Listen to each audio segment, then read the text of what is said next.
بسم اللہ الرحمن الرحیم۔ رسول اللہ صلی اللہ علیہ وآلہ وسلم نے ارشاد فرمایا، عورت تو ہے ہی سراسر چھپائے جانے والی چیز، جب وہ باہر نکلتی ہے تو شیطان اسے گور گور کر دیکھتا ہے۔ رسول اللہ صلی اللہ علیہ وآلہ وسلم نے ارشاد فرمایا، جب تم میں سے کوئی شخص کسی کو مارے تو چہرے پر مارنے سے اجتناب کرے، کیونکہ اللہ نے حضرت آدم علیہ السلام کو اپنی صورت پر پیدا کیا ہے۔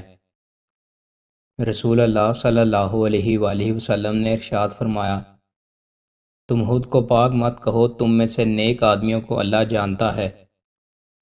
رسول اللہ صلی اللہ علیہ وآلہ وسلم نے ارشاد فرمایا، فقراء مومنین مالدار مسلمانوں کی نسبت 500 سال پہلے جنت میں داخل ہوں گے۔ پھر نبی کریم صلی اللہ علیہ وآلہ وسلم نے یہ آیت تلاوت کی۔ ترجمہ، اور تمہارے رب کا ایک دن تمہارے شمار کے 1000 سال کے برابر ہوگا۔ رسول اللہ صلی اللہ علیہ وآلہ وسلم نے ارشاد فرمایا، قریب ہے کہ دریائے فرات اپنے سونے کے خزانے ظاہر کر دے، اس وقت جو موجود ہو وہ اس میں سے کچھ نہ لے۔ رسول اللہ صلی اللہ علیہ وآلہ وسلم نے ارشاد فرمایا، کوئی اس وقت تک کامل مومن نہیں ہو سکتا جب تک اپنے بھائی کے لیے وہی پسند نہ کرے جو اپنے لیے پسند کرتا ہے۔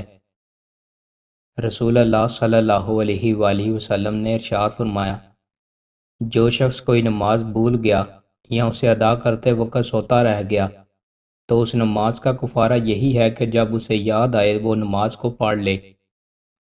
رسول اللہ صلی اللہ علیہ وآلہ وسلم نے ارشاد فرمایا، نماز بغیر وضو کے قبول نہیں کی جاتی اور نہ صدقہ حرام مال سے قبول کیا جاتا ہے۔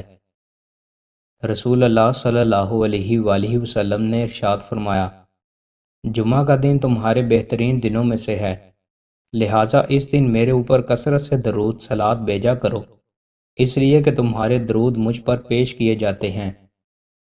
رسول اللہ صلی اللہ علیہ وآلہ وسلم نے ارشاد فرمایا، جو شخص جنت میں داخل ہوگا وہ ناز و نام ہوگا، کبھی تنگ حال نہ ہوگا، اس کا لباس نہ پرانا ہوگا نہ اس کی جوانی ڈھلے گی۔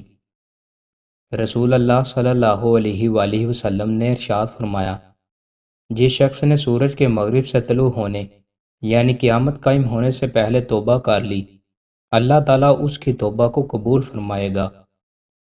رسول اللہ صلی اللہ علیہ وآلہ وسلم نے ارشاد فرمایا، اپنے باپ دادوں کی قسم نہ کھایا کرو، اگر کسی کو قسم کھانی ہی پڑے تو اللہ کے نام کی قسم کھائے ورنہ خاموش رہے۔ رسول اللہ صلی اللہ علیہ وآلہ وسلم نے ارشاد فرمایا، لوگ جمعے چھوڑنے سے باز آ جائیں ورنہ اللہ تعالیٰ ان کے دلوں پر مہر لگا دے گا اور وہ یقینی طور پر غافلین میں سے ہو جائیں گے۔ دوستو، مزید اچھی ویڈیوز کے لیے ہمارے چینل کو سبسکرائب لازمی کریں۔ بہت شکریہ۔